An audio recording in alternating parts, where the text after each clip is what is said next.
1789 में पहली बार फ्रांस में एक ऐसा दंगा भड़का था जिसने एक पूरी क्रांति का रूप ले लिया था, जिसे हम सभी फ्रेंच रिवॉल्यूशन के नाम से जानते हैं। इस दंगे ने इतिहास का रुख बदल दिया था। ये क्रांति से दुनिया में पहली बार शुरू हुई थी लोकतंत्र की लड़ाई, जब लोग अपना हक मांगने के लिए राजा के खिलाफ खड़े हो गए थे। और आज 200 साल बाद दुनिया फिर से एक ऐसे ही दंगे को देखकर हैरान रह गई है। बस फर्क सिर्फ इतना है कि 200 साल पहले ये दंगा लोकतंत्र को जीतने के लिए किया गया था और आज ये दंगा लोकतंत्र को हराने के लिए किया गया है। जी हाँ, मैं बात कर रही हूँ अमेरिका की, जिसे हम सब सबसे पुराने लोकतंत्र के नाम से जानते हैं।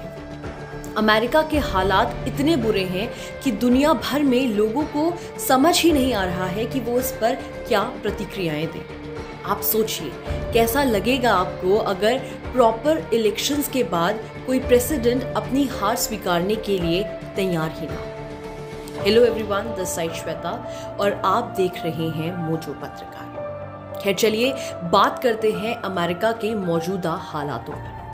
साल 2013 में अमेरिका में 2 फिल्म्स रिलीज हुई थी। एक थी रोनाल्ड एमरिक की व्हाइट हाउस डाउन और दूसरी थी एंटनी फुकुआ की ओलंपस हैज फॉलन।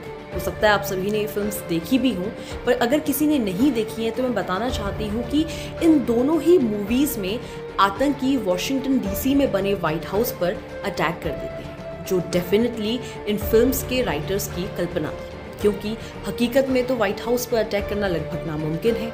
लेकिन आपको बता देते हैं कि व्हाइट हाउस से 10 मिनट की दूरी पर है कैपिटल हिल, जो भी लगभग व्हाइट हाउस की तरह ही सुरक्षित है। करीब 5 वर्ग किलोमीटर में फैले इस इलाके में 1 दर्जन से ज्यादा हाई प्रोफाइल बिल्डिंग्स हैं। इसमें सीनेट भी है और हाउस ऑफ रिप्रेजेंटेटिव भी। अगर भारत के हिसाब से कहेंगे तो इसे संसद कहा जा सकता है, जहां राज्यसभा और लोकसभा होती है। ये बिल्डिंग 200 साल पुरानी है, जिसमें ईयर 1800 में पहली बार कांग्रेस की बैठक हुई थी। इसके अलावा सुप्रीम कोर्ट भी यहीं पर है। तो आपको ये तो समझ आ ही गया होगा कि ये कितना पावरफुल एरिया है। पर आप सोचिए, इन सब के बावजूद भी कल कैपिटल हिल में हमला हो गया, और यह हमला किसी आतंकवादी संगठन ने नहीं, बल्कि अमेरिका के राष्ट्रपति डोनाल्ड ट्रंप के समर्थकों ने किया है, जिनका कार्यकाल बस 2 हफ्तों में खत्म होने वाला है। इस हमले में अब तक 4 लोगों की मौत हो चुकी है, 14 से ज्यादा पुलिसकर्मी घायल हो चुके हैं और 52 से ज्यादा लोगों को गिरफ्तार किया गया है। और इतनी हिंसा सिर्फ इसलिए फैलाई गई है क्योंकि डोनाल्ड ट्रंप 2021 के राष्ट्रपति चुनाव में हार चुके हैं। ये हालात हैं अमेरिका के, वर्ल्ड्स ओल्डेस्ट डेमोक्रेसी।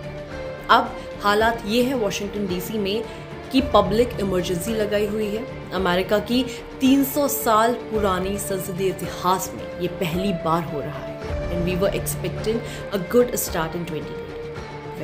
सोचिए, ये सब सिर्फ इसलिए हो रहा है क्योंकि चुनाव में हारा हुआ राष्ट्रपति इस हार पर भरोसा ही नहीं कर पा रहा है। डोनाल्ड ट्रंप को ये भरोसा ही नहीं हो रहा है कि 20 जनवरी से उनकी कुर्सी पर जो बिडेन बैठेंगे। जो बिडेन राष्ट्रपति ना बन सके, उसके लिए डोनाल्ड ट्रंप ने भरपूर कोशिश की।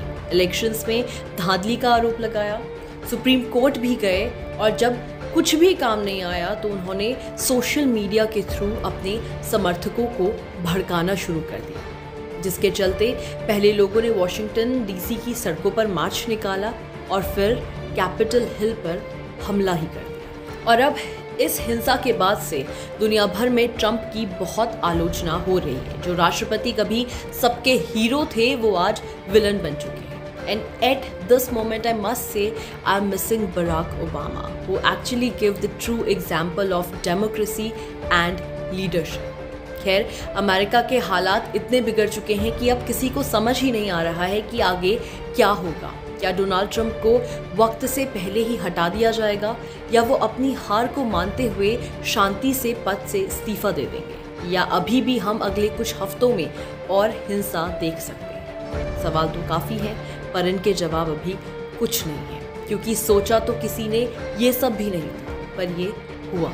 फिलहाल ट्रंप के सोशल मीडिया अकाउंट्स को कुछ समय के लिए बंद कर दिया गया है और भीड़ पर काबू पाने की कोशिश जारी है।